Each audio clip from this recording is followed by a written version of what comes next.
Nós estamos de volta com o Bastidores do Poder na Rádio Bandeirantes de Campinas e agora o nosso entrevistado é o João Verde, do Conselho do Meio Ambiente de Campinas. Rose? Não, Conselho Municipal de Urbanismo. Nossa, gente do céu. É o Condema. Onde que eu tô? Eu estou falando do Condema aqui. Onde que eu estou com a cabeça? Me expliquem. Porque, olha, eu não sei mais onde eu ando com a minha cabeça. João, muito bem-vindo. Bom dia. Muito bem-vindo aqui, muito bom dia para você. E, bom, como que nós estamos em termos de desenvolvimento urbanístico? E sempre que eu faço essa pergunta, eu me lembro, assim, que Campinas sempre foi uma cidade onde existem vários embates assim, de desenvolvimento de grandes projetos, de grandes empreendimentos, e que o Conselho é sempre uma ferramenta assim, que nos ajuda a ter uma qualidade de vida melhor, porque ele é bastante atuante. Bom dia, Zezé, bom dia, Rose, muito obrigado pelo convite, estar aqui no programa com vocês.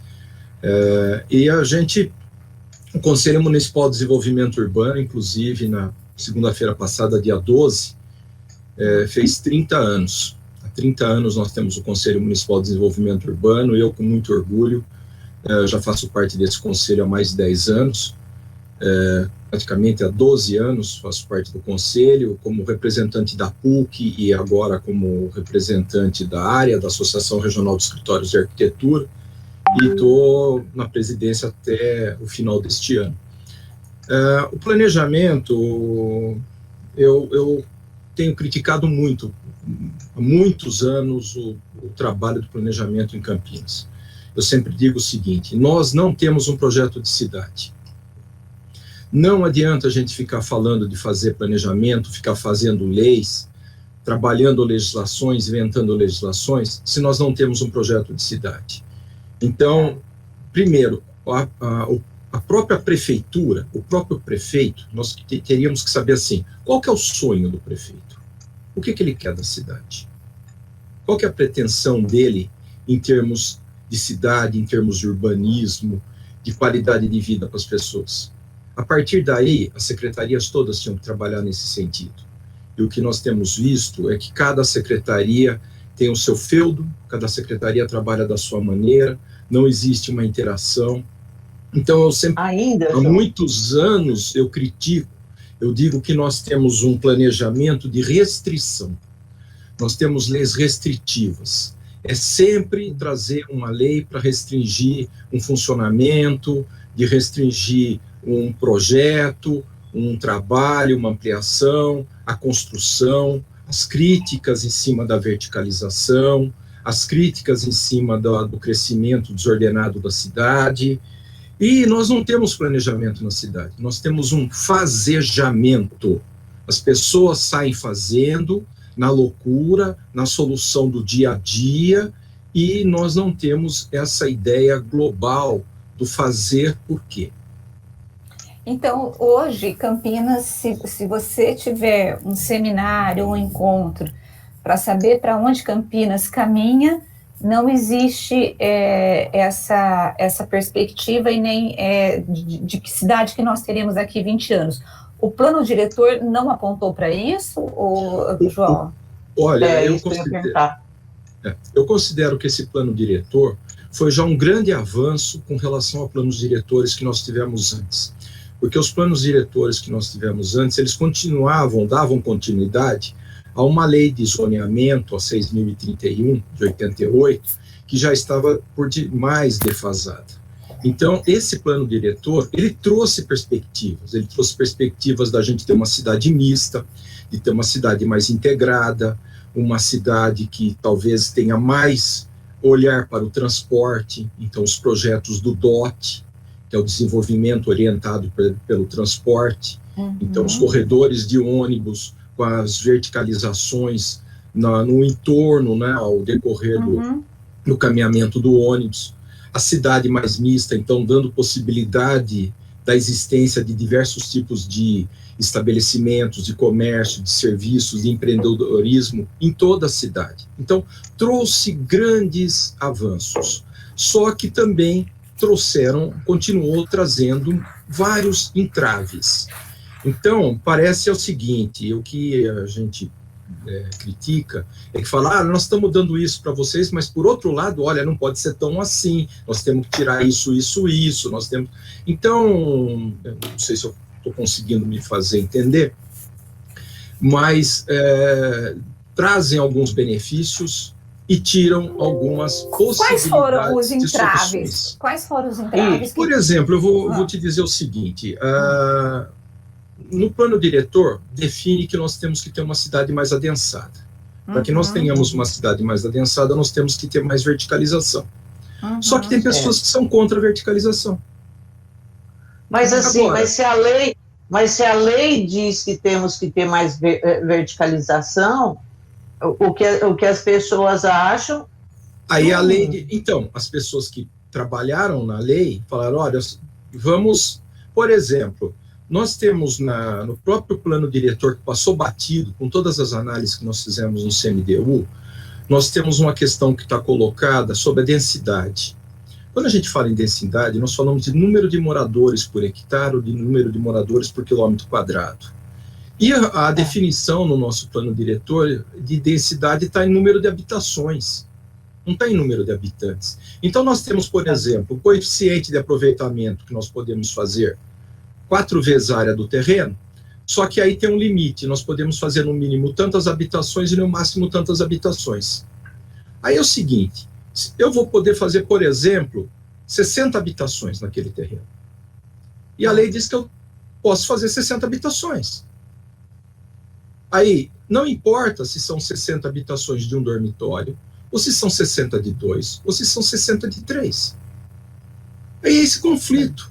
Claro que nós temos que ver que 3 dormitórios, o adensamento populacional é muito maior do que o de um dormitório. Então, essa definição está totalmente equivocada e vira uma linha de corte. Então, nós temos diversas linhas de corte. Por exemplo... Mas isso, por exemplo, eu vou me ater a esse, depois você vai para as outras linhas de corte, João. Mas, por exemplo, essa questão lá, a questão de se rever, ou você acha que fazer essa revisão agora é bastante complicado? Não, não é. A revisão ela tem que ser feita no dia a dia. O plano diretor tem que estar sendo revisto mês a mês, semana a semana, semestre a semestre. Nós temos uma determinação na lei que o plano tem que ser revisto a cada 10 anos, mas nós não temos que esperar 10 anos para rever o plano diretor, nem a lei de zoneamento. Não existem leis totalmente... acabadas, prontas, excelentes. Sempre nós temos que estar fazendo modificações pontuais e ajustes. Então, esse pedido que nós estamos fazendo da revisão da lei de zoneamento e alguns pontos do plano diretor, o CMDU e toda a classe técnica da cidade. Eu não estou falando por mim, não estou falando só pelo conselho, eu estou falando por todas as entidades dos arquitetos, dos engenheiros, da construção civil, o Secov, a Abicamp, a IAC, o IAB. Então, todas as entidades, está todo mundo de acordo. Nós temos que fazer uma mudança. Nós temos que fazer vários ajustes.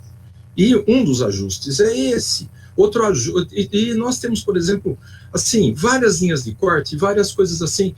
Nós temos que fazer tabelas de cálculos de área absurdos, difíceis para nós profissionais fazermos e extremamente complicados para o pessoal técnico da prefeitura conferir, que abre um monte de precedentes, um monte de ideias, um monte de conflitos. Por exemplo, se a gente determinar que nós podemos fazer determinados apartamentos, temos que fazer 2 vagas. Se nós decidirmos fazer 3 vagas, porque o tipo do empreendimento comporta 3 vagas por apartamento, um determinado número de apartamentos com 3 vagas, nós temos que abrir mão de alguns apartamentos para poder aumentar a área da garagem. Sabe, isso é um absurdo, sabe? Outra coisa... eu vi isso. A área de lazer que nós fazemos no condomínio, eu tenho que abrir mão de apartamento para fazer área de lazer. Por aí afora, coisas que nós não tínhamos na lei e que foram sendo colocadas e aumentando o grau de restrição. Então, se nós temos um plano diretor que diz que nós temos que adensar a cidade, por que nós temos que ter um monte de entraves que não permitam a gente continuar adensando? Então, você está falando, e uma coisa que eu estou me lembrando aqui, de uma discussão há vários anos atrás já, que foi uma lei aí de zoneamento do Fernando Haddad, quando ele era prefeito de São Paulo. Você falou em garagem, eu lembrei disso, né, que para algumas regiões de São Paulo estava sendo permitido, foi limitado aí o número de garagens para poder se evitar o crescimento da frota, e isso tentando dar uma melhorada no transporte da capital. O que foi feito aqui, isso que você está falando que acaba virando um entrave, foi seguindo a natureza dessa lei de São Paulo?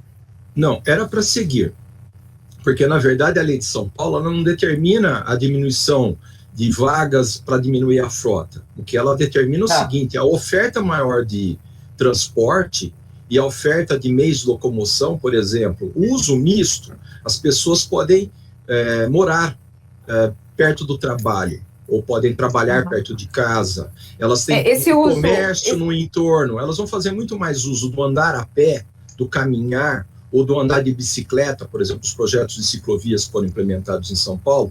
Com isso, nós diminuímos a demanda do automóvel. E se nós estivermos próximos a corredores de ônibus, a estações de metrô, nós podemos fazer prédios com menos garagens, porque as pessoas vão poder fazer uso do transporte público ou dessa possibilidade do caminhar. Então, esse uso misto que você está colocando, só para os nossos ouvintes entenderem, é aquela autorização, por exemplo, de você construir, além do comércio que você colocou, condomínios populares perto, por exemplo, de um bairro mais nobre, justamente para aquele pessoal que vai prestar serviço, comércio, está trabalhando ali. É isso, né? Só para a gente Exatamente. Poder... E como a gente critica alguns conjuntos habitacionais, como foi feito o Bassoli há uns anos atrás, que uma pessoa que foi morar lá no Bassoli, se precisasse de 1 litro de óleo, tinha que pegar um ônibus e andar 4 quilômetros, 2 para ir, 2 para voltar com aquele litro de óleo. Não tinha o mínimo do comércio, o mínimo de outras coisas, né? Um creche, escola, posto de saúde, por aí afora. Então nós temos que trazer a população mais para as áreas centrais. E você sabe me dizer se já tem projetos de condomínios populares em áreas mais nobres registrados ou sendo feitos aqui em Campinas? Eu sei que você não é da prefeitura, mas você está no CMDU, você está dentro desse setor de planejamento, né? De arquitetura e tal. Estão começando a existir. A lei da Coab, inclusive, que está agora na Câmara para ser revista, alguns pontos também de aperfeiçoamento da lei da Coab, está trazendo essa possibilidade. Não assim em regiões tão centrais, mas em bairros já bastante consolidados, como São Bernardo, por exemplo, Jardim do Lago, Costa e Silva, áreas próximas ao Proença. Então, alguns bairros já consolidados, alguns bairros que já trazem, como nós dizemos, centralidades. Áreas que já as pessoas podem fazer uso de comércio, serviço, banco e uma determinada quantidade de empregos que trazem essas condições de funcionamento independente das áreas mais centrais. Entendi. Tá. João, bom, e em relação a essa revisão, então, por exemplo, a essas travas que você estava falando, já existe um movimento para se rever isso daí? E se já existe, você falou que também há pessoas contrárias. Quais são esses grupos que se colocam contrariamente a essa revisão, a tornar isso daí mais fluido? Não, nós temos, em toda a sociedade, nós temos diversos tipos de visão. Sim. Nós estamos fazendo a revisão da nossa linha de pensamento, da nossa linha de raciocínio. A própria arquitetura moderna, quando dividiu as cidades em setores, áreas residenciais, áreas comerciais, áreas industriais, áreas institucionais, a arquitetura moderna ela já estava propondo fazer o uso do automóvel. O automóvel seria o meio de interligação. E hoje nós analisamos que isso foi um erro. Então nós temos que retomar aquelas cidades antigas, que nós tínhamos o comércio todo intercalado com as residências, com as moradias, com a infraestrutura da cidade. Então é isso que nós estamos querendo. Só que é o seguinte, isso não é uma coisa lógica, não é uma coisa assim que todo mundo pensa dessa maneira. Por isso que eu falo da necessidade da gente discutir que cidade que nós queremos. Então, não adianta nós trazermos entraves. Até a conversa que nós tivemos na semana passada, eu e a Rose, nós estávamos falando sobre na legislação nós temos a macrozona de desenvolvimento ordenado, que dá condições de fazer loteamentos em áreas que são rurais hoje, que estão próximas à área urbana. E foi feita agora uma ordem de serviço, trazendo alguns entraves para que essa macrozona funcione. Eu falei para a Rose e falo agora a todos os ouvintes, a vocês, eu não sou a favor do crescimento horizontal da cidade, do avanço nas áreas rurais. Só que é o seguinte, nós não temos que trazer entraves, proibir. Nós temos que fazer o seguinte, nós temos que trazer estímulos para que aconteça da outra maneira. Então, nós temos que trazer estímulos para o produtor rural continuar no rural. Nós temos que trazer estímulos para ter um turismo rural, restaurantes, hotel-fazenda, talvez algumas estradas rurais serem pavimentadas para eles terem melhor acesso para chegar aos insumos, para sair os produtos. Não tem hoje condição de chegar, às vezes, uma ambulância numa área rural. Eles não têm acesso a um CEP, a ter correio e uma série de outros, além dos problemas de segurança, de roubos, assaltos. Os nossos produtores rurais estão sendo completamente assaltados. Não tem segurança nenhuma. Eu, João, não tinha ideia do que eram esses condomínios rurais. Não são condomínios rurais, são loteamentos normais, condomínios normais. Não é rural. Alguns desses rurais que estão sendo feitos de forma ilegal. Nós não temos uma legislação para isso aqui em Campinas. A discussão que teve agora foi a seguinte, de você poder levar condomínios para os distritos, para a área rural, desde que essa área esteja próxima de uma área urbanizada. E você teria que primeiro transformar essa terra que é rural em uma área, em zonamento urbano, e aí sim, Zezé, você instala os condomínios nestas áreas. Então, por exemplo, você tem Sousas, que, lógico que não seja uma área de preservação. Então, mas isso que eu ia falar. Sousa está fora. A área da fora. Que eu ia falar. Por exemplo, em Sousa, Joaquim Exídio, tem um condomínio lá, Reserva é o nome do condomínio, enorme, é um condomínio rural. 20 mil metros quadrados, cada área.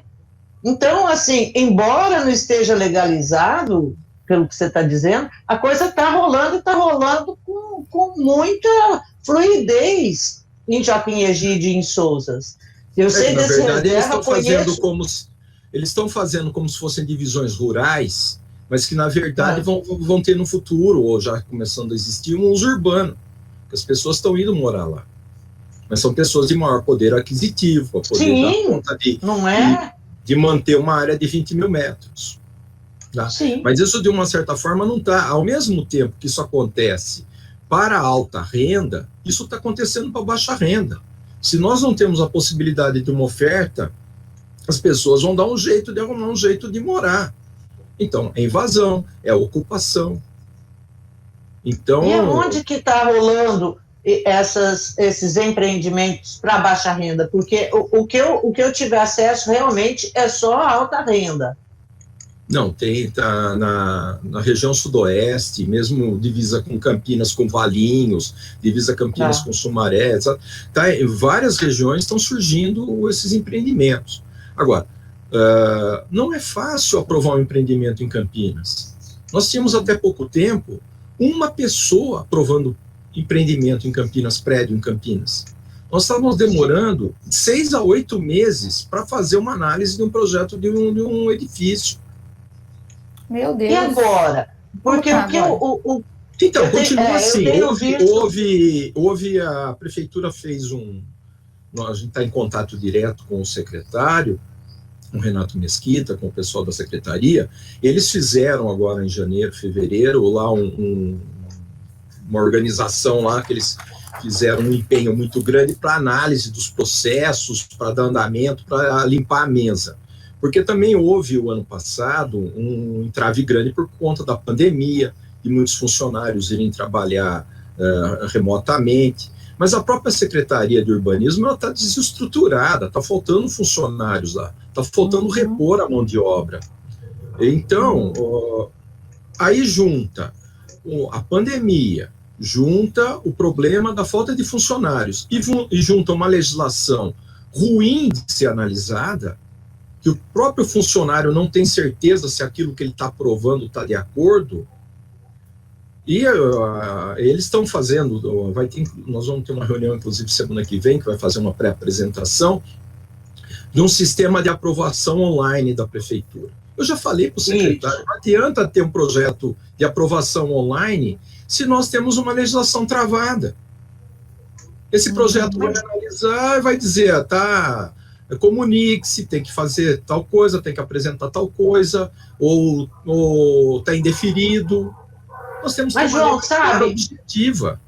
Mas o CMDU não pode... Para mim é choque isso. Porque a gente tem... Vai você. Assim, a gente tem visto essa conversa sobre essa legislação travada, sobre esse departamento de urbanismo que acaba funcionando como um entrave, em vez de ser um facilitador do empreendedor aqui em Campinas, a gente ouve disso pelo menos há 20 anos. Exatamente. E todo mundo que chega na prefeitura diz que vai melhorar isso daí, que vai destravar esse departamento. O que de fato acontece? Que legislação é essa? Porque a gente está falando aqui de uma legislação nova, em tese, com uma série de definições que não tinha. Antes você ia fazer uma construção, você nunca sabia se aquela construção estava legal, aquele zoneamento permitia, aí era o fiscal que colocava ali os óbices. Então, o que acontece? Porque eu não estou conseguindo entender, não é só uma questão de funcionário, pelo jeito. É uma questão do fazer a legislação. A gente não consegue objetivamente ter uma coisa mais clara, mais objetiva. Nós a gente participou de muitas reuniões com o pessoal da prefeitura que elaborou a legislação, não havia consenso entre eles, e quando não há consenso é o seguinte, não pode, não faz, não deve ser assim. Por exemplo, antes na legislação anterior, que não era boa, mas algumas coisas funcionavam, a parte do térreo não contava como área de aproveitamento, o subsolo não contava como área de aproveitamento. E a gente queria que continuasse assim. Não, aí agora conta, o térreo conta como área de aproveitamento. Agora, o que nós consideramos área de aproveitamento? Área que vai virar apartamento, ou vai virar sala comercial, ou vai virar loja. Não uma área de lazer, não um salão de festas, um salão de jogos, não uma área de estacionamento. Aí ele vem com a justificativa, mas o cara pode pegar o estacionamento e alugar o estacionamento para uma empresa, e isso vai virar aproveitamento se usar esse estacionamento para a empresa. Então começa a botar um monte de entraves que acaba atrapalhando o funcionamento da legislação e a própria análise dos empreendimentos. Então, em vez de a gente ter facilitadores, eu não estou querendo abrir a cidade, deixar fazer de qualquer jeito. Eu quero uma lei clara e objetiva. Não é, não é. E não o pode ser, o pode haver, o terá que ser visto, o terá que ser analisado, aí eu depende do ponto de vista. Uma legislação não pode ser assim. A legislação tem que ser clara e objetiva. Você acha que essa legislação foi criada justamente causar essa confusão, e aí eu vou falar muito claro aqui, para trazer confusão, ter cobrança de propinas e corrupção, ou foi mais para poder ou é um prejuízo, ou é um excesso de cuidado por parte da prefeitura? Nós já tivemos outras épocas na prefeitura que realmente eram inventados entraves, como a gente sempre diz, arrumar dificuldade para vender facilidade. Uhum. Eu não vejo isso neste caso, eu não vejo isso com relação a esta legislação. Uhum. Eu acho que mesmo algumas pessoas que a gente conhece que estão lá no poder público, que na minha opinião têm visões equivocadas sobre o urbanismo, sobre a cidade, sobre a construção, etc., não estão fazendo de mau grado, não estão fazendo por quê? É uma questão de uma visão que não foi aperfeiçoada, não foi melhorada, sabe? É uma visão assim que todo empreendedor é bandido, é malandro, quer se aproveitar da cidade, e aí criam-se esses entraves. Então, eu acho que nós temos que ter uma cidade mais clara, mais objetiva, uma legislação mais clara, objetiva. Eu até ia dar um exemplo aquela hora que nós estávamos falando da definição de número de unidades de apartamentos. Por exemplo, aquela região perto do shopping Iguatemi, lá da FEAC, nós não podemos fazer projetos lá com apartamentos com mais de 100 metros quadrados, porque a legislação não permite. E lá seria um lugar que você venderia, se você fosse maior. Nós podemos fazer lá apartamentos com 80 metros, com 100 metros, com 120, com 200, com 250. Sim. Qualquer tipo de empresa. E outra, eu defendo uma cidade não só de uso misto em termos de uso, comércio, serviço, mas uso misto de funcionamento das pessoas. Uma cidade socialmente integrada, que várias classes sociais possam estar morando no mesmo ambiente. Eu até na aula sábado passado eu passei um vídeo do arquiteto Jaime Lerner, que ele falava que no tempo do boom no Rio de Janeiro, lá de Copacabana, as pessoas que estavam morando em Copacabana e o pessoal que começou a morar na favela, eles trabalhavam no bairro, eles trabalhavam nos restaurantes, trabalhavam nos supermercados, trabalhavam na construção civil, as esposas, filhas, trabalhavam nas residências, nos apartamentos, prestavam serviços como diaristas, como passadeiras, cuidadoras de crianças, de idosos. Então, as pessoas se conheciam, havia uma interação entre as pessoas, essas pessoas não eram inimigas. Então, é isso que nós temos que ter na cidade, nós temos que ter essa integração social. Nós não podemos ter guetos, nem para a moradia das pessoas mais humildes, nem guetos para a moradia das pessoas mais ricas. Isso tem que estar tudo integrado. Claro que é possível. Claro, isso está sendo possível em muitos lugares no mundo. Londres tem moradia social espalhada por toda a cidade. E isso é uma coisa que não é de agora. Isso começou desde a Primeira Guerra Mundial e depois da reconstrução de Londres após os bombardeios da Segunda Guerra. Isso faz parte da natureza da cidade e do povo. Eu quero que a gente possa resgatar isso aqui. Se nós pensarmos, as favelas que estão colocadas em alguns bairros de Campinas, elas estão lá por quê? Por que nós temos a favela da Vila Brandina? Porque as pessoas trabalham ali. Porque estão trabalhando ali no entorno. Por que nós temos a favela lá no São Quirino e em outros monte de bairros da cidade? Eu lembro que eu era criança quando foi feito aquele loteamento do Jardim Planalto ao lado da Nova Campinas. Aquele conjunto da Coab, vocês devem conhecer. Eu lembro muito bem que, nossa, foi uma crítica enorme na cidade que ia colocar na época, eles falavam os pobres junto aqui da Nova Campinas, é um absurdo. Gente, está totalmente integrado aquele bairro. Muitos anos, quem trabalhava na Nova Campinas, quem trabalhava no Cambuí, no Novo Cambuí, eram justamente aquelas pessoas que foram morar ali no Jardim Planalto, totalmente integrado com a cidade. Então, nós podemos integrar, nós podemos trazer habitação social para dentro, para o centro da cidade. Então, assim, eu vejo hoje uma certa dificuldade nisso em função de preços e tudo mais, né? Você comprar um terreno, empreender para uma classe C, para uma classe D, você teria que subsidiar bem o custo desse terreno, porque senão o preço seria proibitivo para uma pessoa com uma renda mais baixa morar num lugar desse. Então, aí mas, é assim, o meu ponto de vista. Se você tiver o comércio embaixo, esse comércio vai ser vendido por um valor mais elevado. Esse comércio vai ajudar a pagar aquela habitação social que está sendo feita em cima. Agora, não é só fazer habitação social em cima. Nós podemos ter prédios como o Copan. Vocês devem conhecer a história do Copan. Nós temos apartamentos kitnets no Copan e temos apartamentos de 4 dormitórios. E boa parte das pessoas que trabalham naqueles comércios embaixo, restaurantes, lojas, livrarias, papelarias, etc., que tem na parte de baixo do Copan, e mesmo no entorno, moram no Copan. Mora tanto o dono do restaurante como o chapeiro.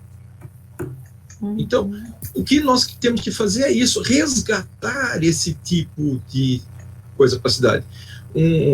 Quando a gente falou de ter misto na habitação de interesse social, um grande entrave que nós temos hoje é que a Caixa Econômica Federal não financia o comércio. Então, a gente vai fazer um conjunto habitacional, a gente quer fazer comércio, a Caixa Econômica só financia as habitações, o comércio eles não financiam. E isso acaba sendo um erro, porque esse comércio poderia estar sendo vendido mais caro, um metro quadrado mais caro, e poderia estar ajudando a subsidiar essas habitações. Aí é que eu digo que existe essa leitura equivocada, esse entendimento equivocado do que a legislação poderia estar trazendo. Agora, o que vocês têm feito para poder levar essa demanda para a prefeitura, nesse sentido de pensar um projeto para a cidade? Como que estão sendo as conversas? Vocês têm procurado o prefeito? Como que está sendo isso? Não, a gente tem conversado com o secretário desde a época que a legislação foi criada, há poucos meses depois que a lei de zoneamento entrou em vigor e a gente começou a ver os conflitos. Nós fizemos diversas reuniões com o secretário Santoro e com os técnicos da secretaria. Algumas coisas foram até feitos alguns ajustes por ordens de serviço e por decreto. Depois, com a chegada da pandemia, essas discussões pararam, embora as reclamações continuaram. As reclamações são constantes. Os arquitetos, engenheiros da cidade vivem reclamando. Nós, por exemplo, às vezes temos que esperar 15 dias para poder marcar uma reunião para ter um atendimento na prefeitura. Nossa! Aquele plano que foi anunciado do ARI, aprovação, responsabilidade imediata, que era para entregar um alvará de construção em 5 dias, teve pessoas que esperaram 4, 5 meses. Uma residência, uma simples residência, uma residência em condomínio, pagou a taxa do ARI, não analisou o processo e demorou 90 dias, 120 dias para dar aprovação. E o cliente acha que a culpa é do arquiteto, que é o arquiteto que não está trabalhando, que não está se mexendo, que não está defendendo os interesses do cliente. Outra coisa, o ARI não analisa o processo. Eu sou contra isso. Eu acho que a gente tem que ter uma lei objetiva, o processo tem que ser analisado, tem que ser aprovado. Vamos supor, a gente comete um pequeno erro, todo mundo está sujeito a ter um erro. E depois que a casa está construída, eles descobrem aquele erro, eles vão mandar demolir? Vão mandar tirar uma faixa da parede, vão mandar botar uma vaga a mais. Eu sou contra isso. Eu acho que nós temos que ter uma legislação clara. É sim, pode. É não, não pode.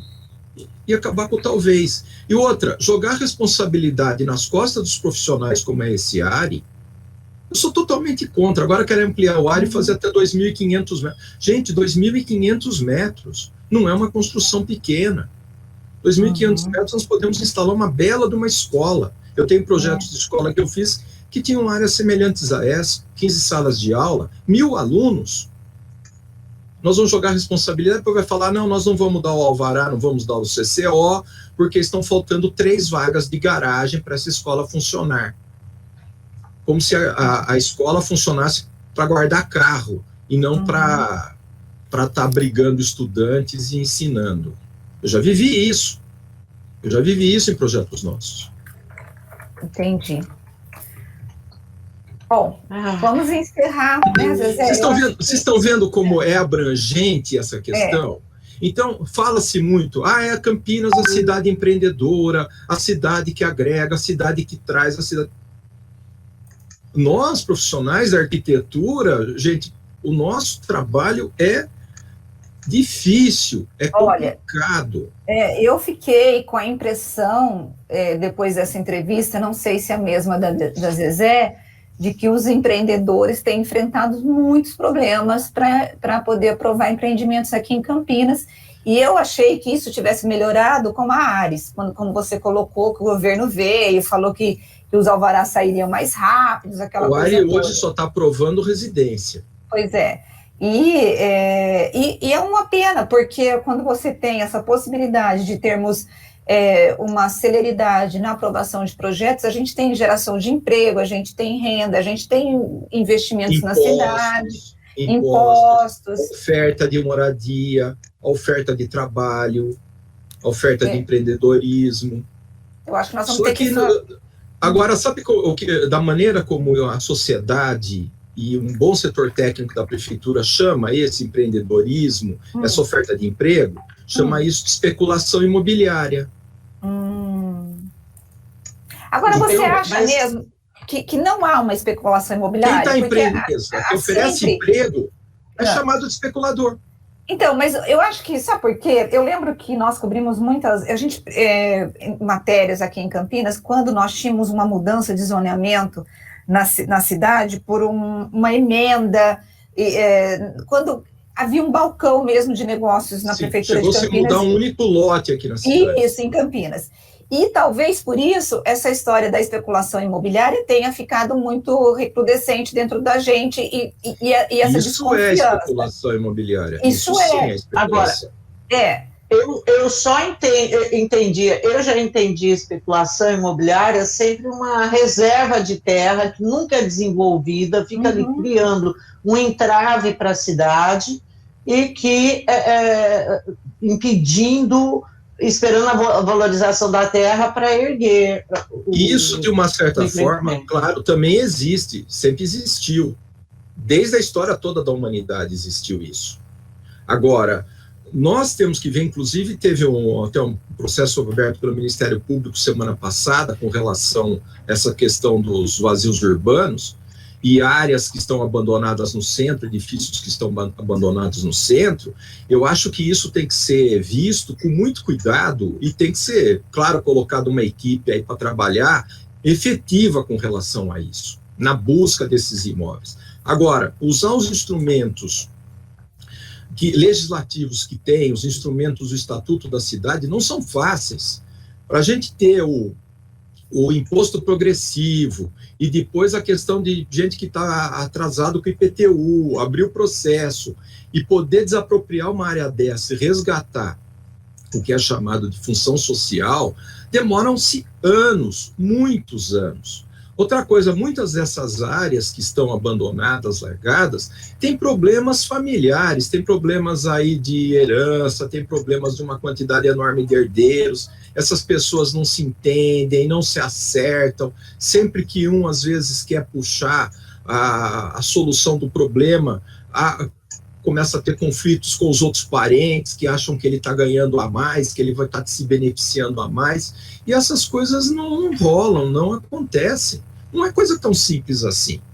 Eu mesmo já tive casos de clientes que a gente tentou fazer empreendimentos em áreas que tinham esses conflitos familiares, em arrumar outras áreas para serem doadas, casas, apartamentos, para dividir pela família, para poder fazer o empreendimento. Nós trabalhamos 4, 5, 6 anos e a coisa não aconteceu, não deu certo. Então não é tão fácil assim. Agora, o que facilita? O que facilita é uma coisa chamada incentivo. Tem que ter incentivo. Construir mais pavimentos, mais área construída, mais facilidades. Nós temos que evitar, por exemplo, se nós estamos num corredor de ônibus, como o caso do BRT, diminuir a possibilidade de necessidade de vagas. Por exemplo, empreendimento em conjunto habitacional popular, uma vaga, mesmo descoberta, custa R$15.000. Às vezes, meia dúzia de vagas que a gente possa abrir mão, se tiver transporte público na região, nós podemos fazer mais um apartamento, em vez de estar fazendo vaga para carro. Vai embora, é enorme a discussão, vai embora, gente. É conversa para muitos dias aí, tá bom? Tá bem, João. Olha, eu quero agradecer muito. Agradeço por poder estar trazendo essa minha opinião, essa opinião de um profissional, de um arquiteto que está no mercado trabalhando praticamente há 40 anos, como professor, que eu sou professor, o ano que vem vou fazer 30 anos que eu sou professor na Faculdade de Arquitetura da PUC. Faço parte, por exemplo, do CONDEPAC desde 92, então também tem a questão do patrimônio que a gente trabalhou, né? Então, é uma visão que foi se formando ao longo desses anos. Não é uma visão que surgiu agora, mas é uma visão que a gente está transformando. A gente tem que fazer autocrítica, a gente tem que estar evoluindo, e é isso que a gente quer da cidade, evolução. Tá joia, João. Olha, muito obrigada, presidente do CMBU, João Verde, e a gente volta a se falar. Muito obrigada, João. Bom dia. Eu que agradeço, bom dia. Estou sempre às ordens para a gente conversar. Obrigada.